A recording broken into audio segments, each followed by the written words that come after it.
2-4 દિવસની ખીહરને વાર છે અને આપણે પતંગો બહુ ઉડાડી, આપણો ઉત્સવ છે, ઉત્સવનો કોઈ આપણે ઉત્સવનો ઉત્સાહ ભાંગવો એનો એવો મારો કોઈ ઈરાદો નથી, પણ સાહેબ થોડું ધ્યાન આપણે રાખશું બપોરને ટાણે અથવા તો એવા સમયે જ્યાં પક્ષીઓ ઓછા ઉડતા હોય એવે ઠેકાણે અથવા એવે સમયે પતંગો ઉડાડો એવી મારે વિનંતી કરું છું. લાઈ જોવે એને કહું છું, આ કટકો પણ આપ મૂકજો ખાસ, કારણ કે મારો કે તમારા પરિવારનો કોઈ દીકરો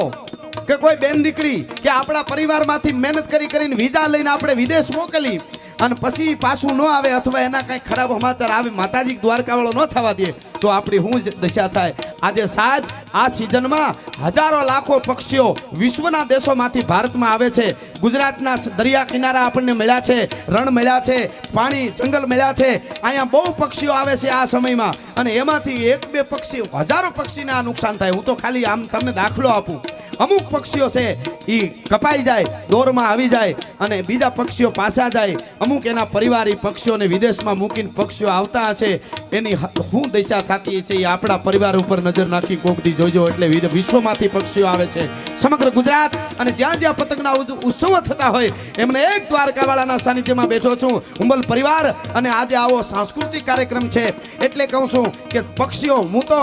હું તમને અહીંથી કહું કે હું આજીવન કોઈ દિવસ પતંગ નથી ઉડાડવાનો, મેં કોઈ દી ઉડાડ્યું નથી સાહેબ.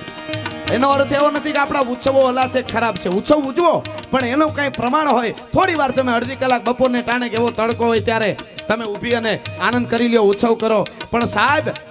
પ્રકૃતિનું આખું સંતુલન છે એ પશુ પક્ષી દરેક જીવો ઝાડવા એના ઉપર ચાલી રહ્યું છે. એમાં જો કાંઈ સંતુલનને ભાંગશું, પશુ પક્ષી સકલાઓ બધાય પક્ષીઓ કેટલા નાબૂદ થઈ ગયા, કેટલા હવે થોડા બચ્યા છે, આનો નાશ થઈ જાય તો પ્રકૃતિ અને અસ્તિત્વ મને તમને માફ નહીં કરે. ધરતી ઉપર ભૂકંપો અને ઘણા એવા બધાય ફેરફારો થઈ જશે એટલે પક્ષીઓ ન મરે એટલું ખાસ ધ્યાન રાખજો.